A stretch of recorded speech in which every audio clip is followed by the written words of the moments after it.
eskalasi geopolitik di Timur Tengah ya pasca serangan Iran ke Israel di pekan lalu. Nah, ini tentu menjadi sebuah pertanyaan setelah serangan ini begitu ya, eskalasinya seperti apa yang sudah direkap oleh CNBC Indonesia dan sudah diperhatikan selalu begitu oleh CNBC Indonesia seperti apa mungkin ketegangan yang terjadi setelah serangan tersebut.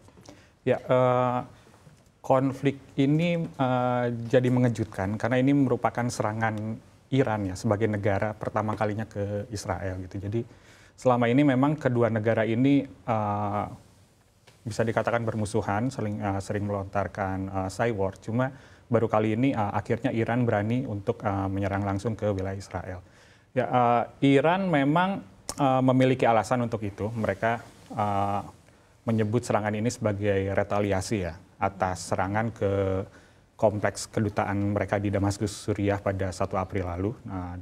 Walaupun butuh waktu hampir 2 minggu, akhirnya mereka memutuskan untuk menyerang langsung Iran. Dan ini memang menurut Iran memang sesuai dengan pasal 51 Piagam PBB ya, sebagai self defense negara mereka di mana wilayah kedaulatan mereka diserang oleh Israel. Dan ini pun menjadi pertanyaan bagaimana Israel akan merespons kembali ya serangan Iran. Karena dalam sudut pandang Israel, konflik ini dimulai dengan serangan Iran. Karena mereka tidak mengakui serangan ke kompleks kedutaan di Damaskus ya. Tapi mereka pun tidak membantah itu.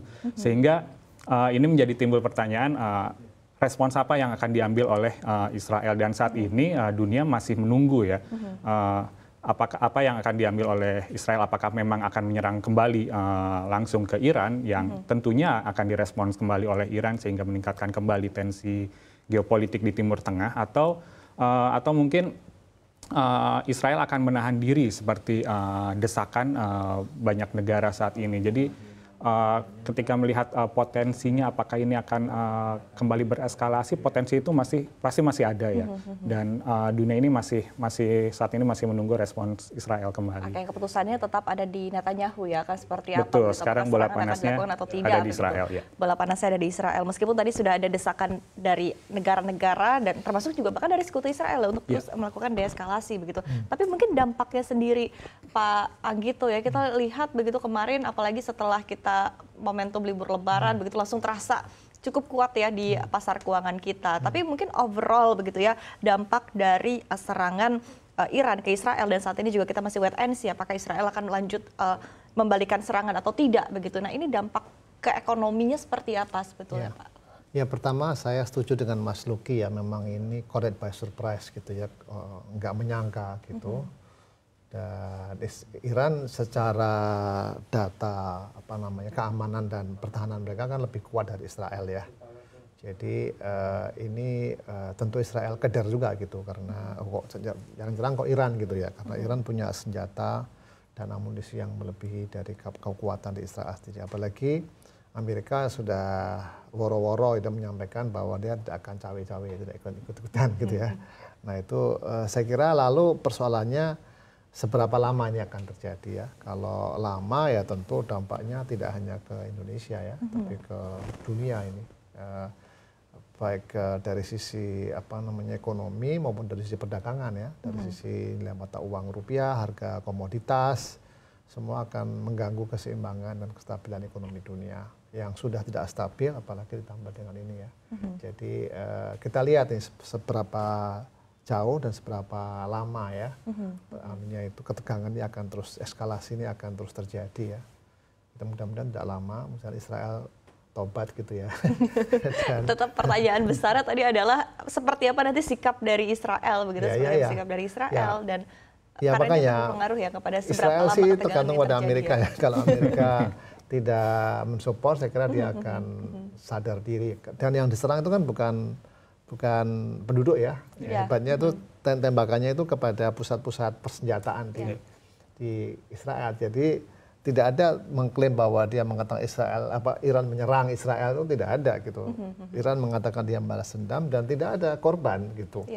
Itu hebatnya korban tentu ada, tapi tidak masif seperti ketika Israel menyerang Gaza atau menyerang Damaskus ya, gitu, kedutaan besar Iran di Damaskus. Jadi memang mudah-mudahan berhenti sampai di sini dan sudah stop lah. Nah kalau itu skenario yang terbaik ya. Iya. Tapi kalau berkepanjangan ini dampaknya pasti akan krisis global. Oke, baik. Nah, dengan adanya serangan ini kan langsung ya banyak pihak memapping begitu kira-kira seperti apa dukungan negara mana saja yang akan masuk ke Israel, dukungan negara mana saja yang akan masuk ke Iran begitu. Kemudian juga sikap tadi Amerika Serikat seperti apa? Karena tadi bola panasnya tidak hanya di Netanyahu saja tapi juga di Amerika Serikat ya tentunya yang selama ini juga banyak membantu Israel begitu. Nah, tapi mungkin terpetakan oleh redaksi CNBC Indonesia sendiri seperti apa mungkin dari sikap para sekutu ini, karena balik lagi kita juga harus memperhatikan sekitarnya begitu. Mas Luki seperti apa? Ya, ketika bicara soal konflik geopolitik, memang biasanya yang muncul pasti poros Washington dan Beijing biasanya ya. Dan dalam konflik kali ini bisa dikatakan poros Washington antara seperti Amerika Serikat, Inggris, Prancis, Jerman, mereka sepakat untuk berada di belakang Israel ya, mendukung klaim Israel bahwa Iran yang memulai serangan ke wilayah mereka. Gitu. Sementara di satu sisi Cina, Rusia gitu, yang masuk ke poros Beijing ya, berada di belakang Iran gitu, yang mereka mengatakan bahwa Israel yang memulai serangan ini. Tapi menariknya kedua kekuatan global ini sepakat gitu untuk mendesak baik Iran maupun Israel untuk meredakan tensi di sana gitu dan dua-duanya untuk menahan diri. Menurut saya ini sangat menarik karena dengan serangan mendadak ini memang agak dampaknya agak sulit untuk diperhitungkan dan bisa sangat besar ya, sehingga beberapa negara yang berada di belakang Israel maupun Iran lebih memilih tanda kutip main aman ya untuk mendukung mereka meredakan ketegangan dan tidak ada yang memanas-manasi untuk melakukan serangan balik dan sebagainya. Dan selain itu posisi Iran pun sebenarnya agak canggung ya di Timur Tengah ya. Mereka tidak mendapatkan dukungan penuh juga dari negara-negara di Timur Tengah ya.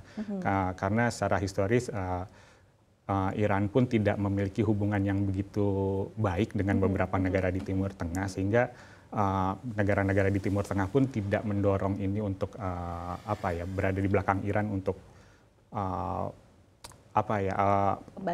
membantu Iran untuk meningkatkan serangan, tidak juga. Mereka pun mendesak agar Iran pun menahan diri. Jadi tampaknya dunia memang cukup khawatir ya kalau ini akan meluas perangnya, akan bereskalasi sangat tinggi karena dampaknya seperti Pak Anggito bilang tadi, dampaknya akan begitu luar biasa.